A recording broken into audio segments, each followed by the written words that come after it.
हमारा next topic है Heisenberg's uncertainty principle. Structure of atom में Heisenberg's uncertainty principle. Heisenberg uncertainty principle क्या था?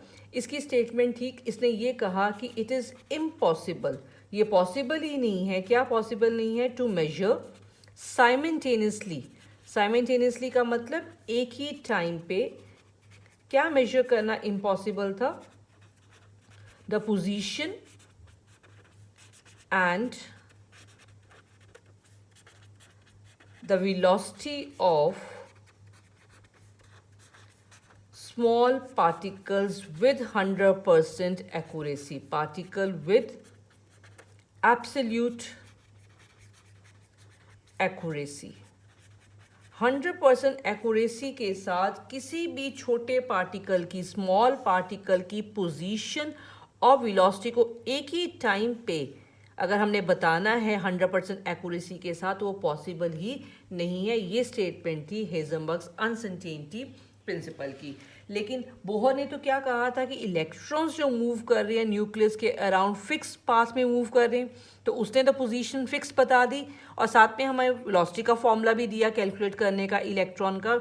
लेकिन ये हेजनबर्ग अनसर्टेनिटी प्रिंसिपल के अकॉर्डिंग क्या है कि हम किसी भी स्मॉल पार्टिकल की पोजीशन और वेलोसिटी तो साइमल्टेनियसली 100% एक्यूरेसी के साथ हम नहीं बता सकते। तो यहाँ पर एक्चुअल में जो बोहर्स मॉडल का ये कॉन्सेप्ट था कि ऑर्बिट्स में इलेक्ट्रॉन मूव कर रहे हैं, इसको सीरियस ब्लो मिला फ्रॉम हेजनबर्ग्स अनसर्टेनिटी प्रिंसिपल।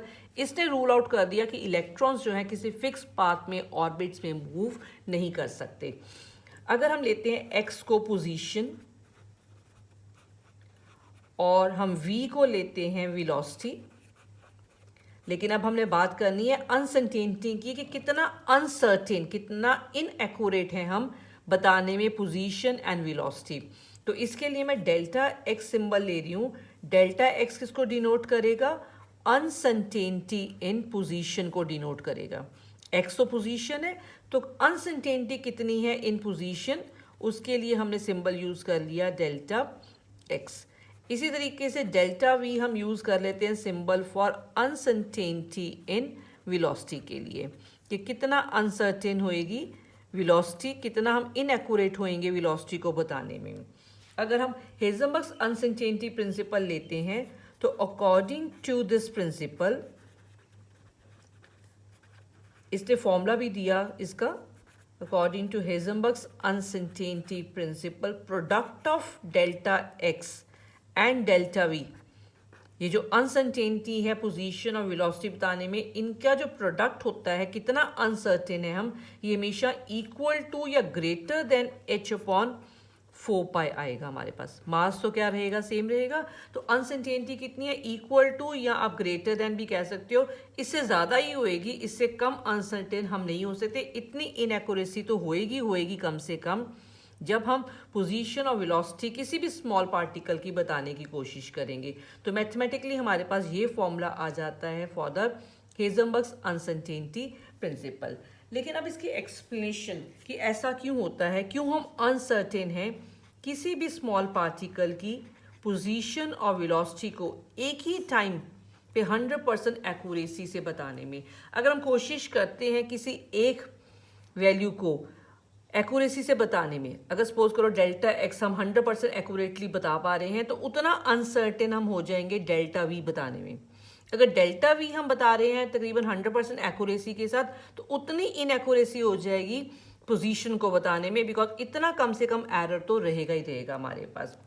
तो अगर हम सपोज करो हम कोशिश करते हैं पोजीशन और वेलोसिटी बताने की इलेक्ट्रॉन की, बिकॉज इलेक्ट्रॉन भी क्या है? एक स्मॉल पार्टिकल है। और बोहर के अकॉर्डिंग ये सपोज करो हमारा न्यूक्लियस है और इलेक्ट्रॉन जो है इसके अराउंड हमने कहा है अकॉर्डिंग टू बोहर इस फिक्स्ड पाथ में मूव कर रहा है। तो अकॉर्डिंग टू बोहर तो यहाँ पे मूव कर रहा है, तो हमें पोजीशन पता है कि यहाँ पे इलेक्ट्रॉन होएगा, ये ओरिजिनल पाथ है इसका, और ये एक्सपेक्टेड है कि ऐसे ही मूव करेगा। इसको हम ले लेते हैं एक्सपेक्टेड पाथ, और ये हमारे पास क्या है? इलेक्ट्रॉन है जो इस पे मूव कर रहा है। लेकिन अगर हम अटेम्प्ट करते हैं मेजर करने की पोजीशन और वेलोसिटी ऑफ एन इलेक्ट्रॉन, तो हमें to pin point the position of electron, इसकी पोजीशन को पिन पॉइंट करने के लिए हमें लाइट यूज़ करनी पड़ेगी। और अगर हम लाइट यहाँ पे यूज़ कर रहे हैं तो लाइट जो है छोटे छोटे पार्टिकल्स की बनी हुई है, जिनको हम क्या कहते हैं, फोटोन्स कहते हैं। ये हमारी क्या है, लाइट रे है, जिसको हम यूज़ कर रहे हैं इलेक्ट्रॉन की पोजीशन को पता लगाने के लिए। जब ये लाइट रे इस इलेक्ट्रॉन को हिट करेगी, मतलब फोटोन्स इसको क्या कर रहे हैं, हिट कर रहे हैं, तो जो रिफ्लेक्टेड फोटोन है उसको हम देखना चाहते हैं माइक्रोस्कोप में। रिफ्लेक्टेड फोटोन्स को हमने माइक्रोस्कोप में देखना है, तभी हमें पोजीशन पता चलेगी इलेक्ट्रॉन की। ये हमारा माइक्रोस्कोप है।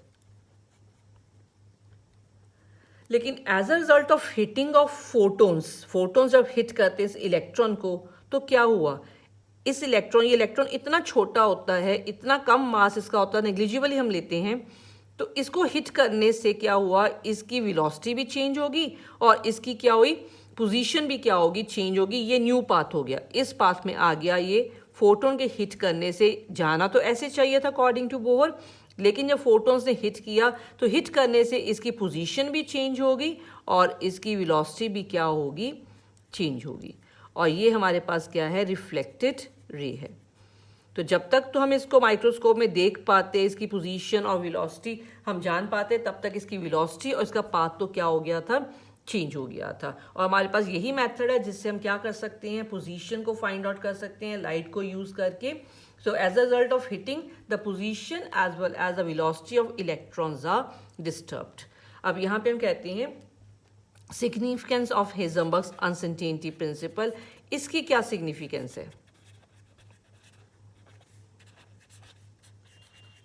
significance तो इसकी होगी कि हमें इससे ये पता चल गया कि इलेक्ट्रॉन ज़रूरी नहीं है कि किसी फिक्स पाथ में ही मूव करें, किसी ऑर्बिट्स में मूव नहीं करेंगे, बिकॉज वो तो फिक्स पाथ हो गया। तो इस प्रिंसिपल ने तो रूल आउट कर दिया कि इलेक्ट्रॉन किसी शेल या किसी ऑर्बिट में मूव नहीं कर रहे हैं। अब सिग्निफिकेंस, जैसे हमने डी ब्रॉय इक्वेशन की सिग्निफिकेंस की थी, वैसे हम क्या करेंगे, हेज़ेबर्ग्स अनसर्टेनिटी प्रिंसिपल की सिग्निफिकेंस फाइंड आउट करेंगे कि ये माइक्रोस्कोपिक पार्टिकल्स के लिए सिग्निफिकेंट है कि मैक्रोस्कोपिक के लिए सिग्निफिकेंट है।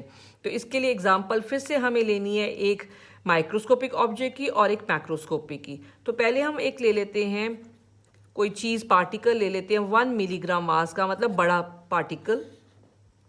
1 मिलीग्राम मास, हम इसको केजी में चेंज कर देते हैं, 10⁻⁻⁶ kg का हमने लिया। अब हेज़ेबर्ग अनसर्टेनिटी प्रिंसिपल है delta X into delta V is equal to h/4πm। इस फॉर्मूले में सारी वैल्यूज को फिल करेंगे। h की वैल्यू पाई 3.14 और मास हमने कितना लिया, 10⁻⁻⁶ लिया। जब इसको फिल करेंगे तो ये वैल्यू 10⁻⁻28 मीटर स्क्वायर पर सेकेंड आ गई। कितनी वैल्यू आ गई, ये 10⁻⁻28 मीटर स्क्वायर पर सेकेंड।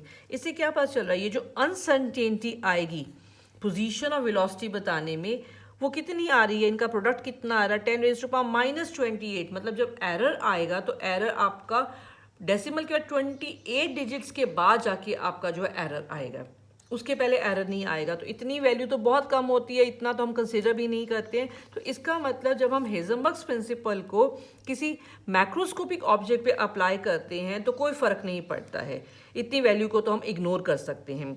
अब दूसरी एग्जांपल लेते हैं इलेक्ट्रॉन की। इलेक्ट्रॉन का मास 9.11 इंटू 10⁻⁻31 kg ले लेते हैं। एक हम माइक्रोस्कोपिक पार्टिकल ले लेते हैं। तो जो माइक्रोस्कोपिक पार्टिकल पे हम अप्लाई करेंगे हेज़ेबर्ग्स अनसर्टेनिटी प्रिंसिपल, तो अब देखते हैं इसमें वैल्यूज़ फिल करके। h की वैल्यू है 6.626 इंटू 10⁻⁻34, पाई वैल्यू 3.14, मास हमने लिया 9.11 इंटू 10⁻⁻31। जब हम ये फिल करेंगे तो ये हमारे पास 10⁻⁻4 मीटर स्क्वायर पर सेकेंड आएगा यहाँ पे। तो इतनी वैल्यू को हम इग्नोर नहीं कर सकते हैं। इसका मतलब अनसर्टेनिटी किस में ज़्यादा आ रही है, माइक्रोस्कोपिक पार्टिकल्स में ज़्यादा हमारे पास क्या आ रही है, अनसर्टेनिटी आ रही है पोजीशन और वेलोसिटी बताने में। तो this value can not be ignored. It is for this reason Bohr concept का जो फिक्स सर्कुलर पाथ था कि डेफिनेट पोजीशन थी और वेलोसिटी थी इलेक्ट्रॉन की, it has been replaced by stating that electron has the probability of having a given position and velocity probability है। Position और वेलोसिटी बताने में हम प्रोबेबिलिटी की टर्म में बात करेंगे इस प्रिंसिपल के अकॉर्डिंग। हम बोहर के अकॉर्डिंग ये नहीं करेंगे कि किसी फिक्स पाथ में इलेक्ट्रॉन मूव कर रहे हैं और उनकी वेलोसिटी भी फिक्स्ड है। अब ये कॉन्सेप्ट कहता है कि प्रोबेबिलिटी बताएंगे कि यहाँ पे पोजीशन और वेलोसिटी की प्रोबेबिलिटी क्या है, यहाँ कम है या यहाँ पे ज़्यादा है। हम 100% एक्यूरेसी के साथ नहीं बता सकते। तो इसका मतलब ऑर्बिट जो थे हमारे वो रूल आउट हो गए विद द हेजनबर्ग्स अनसर्टेनिटी प्रिंसिपल।